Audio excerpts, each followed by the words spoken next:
Hello again everyone. Welcome to yet another video lecture. I'm sure you are enjoying the earlier ones. I'm sure those have been helpful. So I'm creating another one for your reference. This lecture is based on Somerset Maugham's story, The Verger. It was very popular in class. You had all really enjoyed it. So I'm making you a video so that you can refer to it whenever you would like.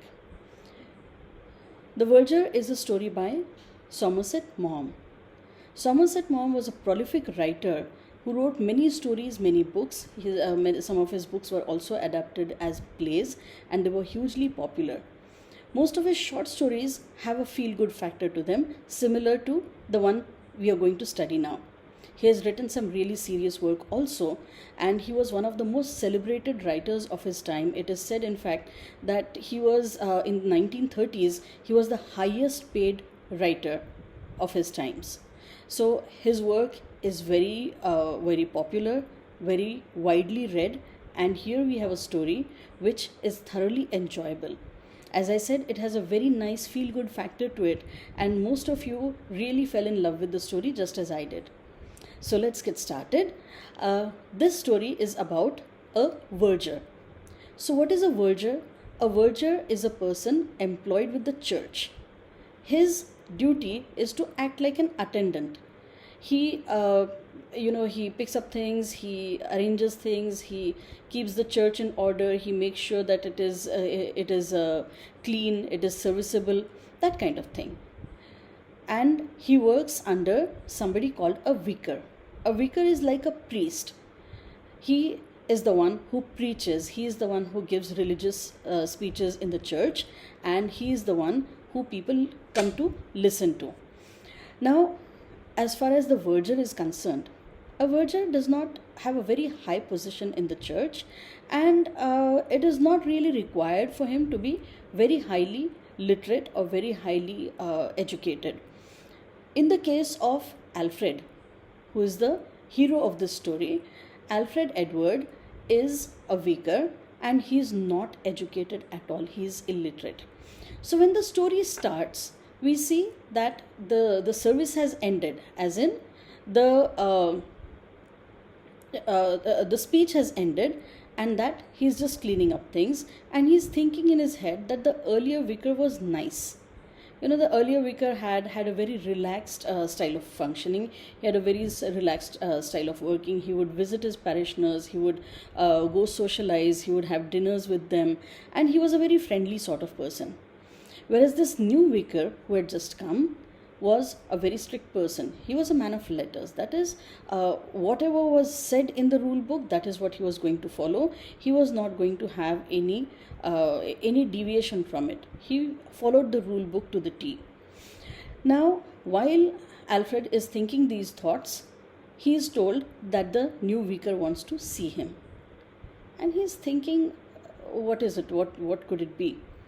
Anyway, he goes, and the vicar asks him that, I have heard that you cannot read or write. Is that correct?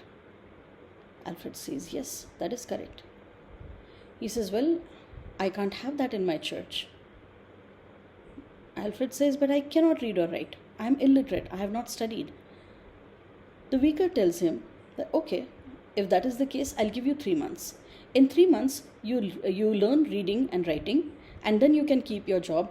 Otherwise, though, you will have to leave. And Alfred says, I'm at a certain age. He's probably in his mid-40s. And he says, I'm at that age where I really don't think I can learn anything new. I don't have the patience for it. I don't have the talent for it. I have not been educated all my life, and I don't think I can take to education at this age. The vicar says, but in that case, I will have no choice but to fire you. And Alfred says, well, if that is the case, then so be it. So Alfred resigns. He steps out. Now remember, this is a man with a family. This is a man with responsibilities. This is a man who needs an income, and suddenly he is completely out of a job. What is he to do? He is very disturbed. He's thinking what to do. How shall I make a living? What new job can I take up? And while he is stressed like this, he feels the need to smoke a cigarette. So he's just walking the lanes of his town, walking here and there aimlessly. He has no idea where he's going. He has no idea what he's going to do next with his life, even. And in that stressful situation, he looks for a shop that would sell cigarettes. But in that entire lane, he can't find a single shop that is selling cigarettes. And that gives him an idea. He says, so if I set up a shop here and I sell tobacco, I think I'll do good.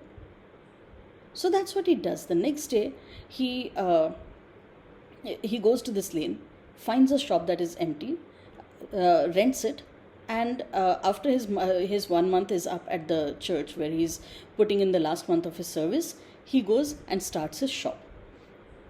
Now, because there is no shop around, there is no tobacco shop around, his shop does very well. He starts making really good money. After a year or so, comes a situation where Alfred is now quite comfortable, pretty well off. And he says, well, if a shop can do so well in a lane where there is no other tobacco shop, then there must be other lanes also where there are no tobacco shops. Let me go find them. And he finds another such lane where there is no tobacco shop, and he sets up another shop. As expected, that shop also does extremely well. So, this is just the beginning of his business. Slowly what happens is that Alfred goes on buying more shops, renting more shops, setting up tobacco shops, and making more and more money. Of course, there comes a time when he needs to put his money in a bank. So, because it's a lot of cash, he shouldn't be keeping it at home. So he opens an account and he deposits all his cash there, all his surplus cash there. Year after year, he keeps turning really good profits. His business is really booming, and his pile of money keeps growing. Now, it has come to such a situation that Alfred can just go around, collect his rent from the people to whom he has let out his shops. He doesn't have to sit at any of the shops. He just hires people to manage them, to run those shops, and he just collects his money from them. He's a free man. He's a typical businessman. So then what he does is he puts all his money in a bank, and year after year his money keeps growing. One of these days, the bank manager calls him. Every time he goes to the bank to make a deposit, he has to go himself. So on one of those occasions, the bank manager calls him. He's being told that the bank manager would like to see him. Alfred again wonders what this is all about, but he goes and sees him.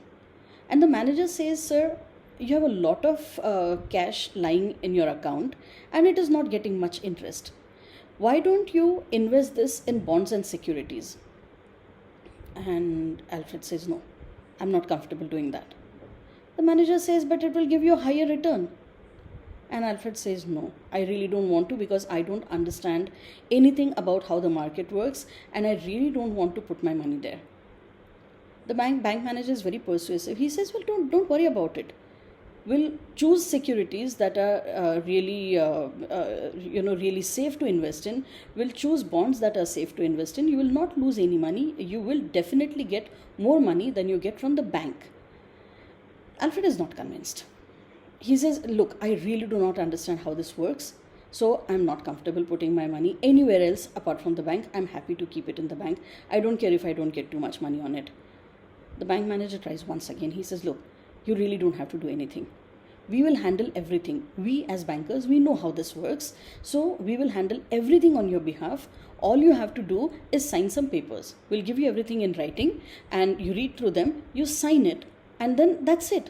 We'll take care of your portfolio. We'll be very good at doing it and you'll get a lot of money.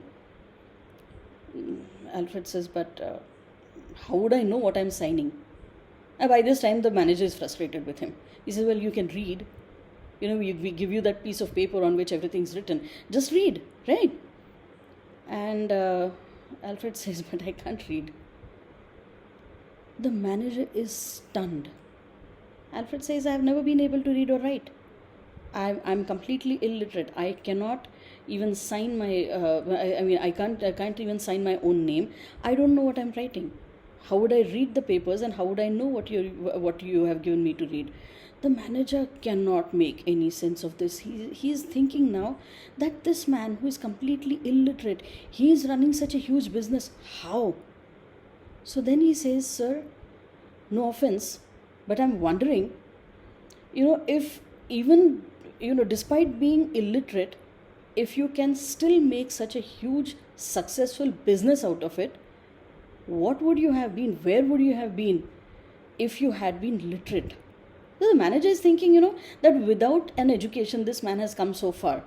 With an education, he would have gone much farther. So he says, where would you have been? I can't begin to imagine where you would have been if you had just been educated. And Alfred replies, I would have been a vicar. So you get the point that, if he had been educated, if he had been literate, he would never have lost his job at the church. And because he wouldn't have lost his job, he would have found no need to start a new business. Without a new business, he would not have had all that money. This story is pretty old, but I think it is very relevant and particularly relevant to you people. I know that you find English a difficult subject. I know sometimes it's difficult for you even to pass this exam. But please, always remember that a degree is not everything. Formal education is not everything. If you have the talent for business, if you are hardworking, if you are sincere, if you are loyal towards your work, things will work for you whether you are very highly educated or not. I'm not saying you can be illiterate. That is inexcusable in this day and age. Today everybody has access to education, so you must be literate. But it is not necessary for you to be highly educated. It is necessary to have street smart skills. It is necessary to have skills that will help you in your work life. So just remember that even if you don't do very well in your exams, even if your scores are not very high, that doesn't always determine how successful you will be. To be successful, you need much more than just education, and you have it in you. So just remember, every time you feel like giving up, every time you feel like you're not doing very well in exams, well, I would definitely encourage you to study harder and get better marks. I'm not saying you shouldn't do that. But if you do feel low, if you do feel like you're failing your exams, please remember, failure in exams is not failure in life.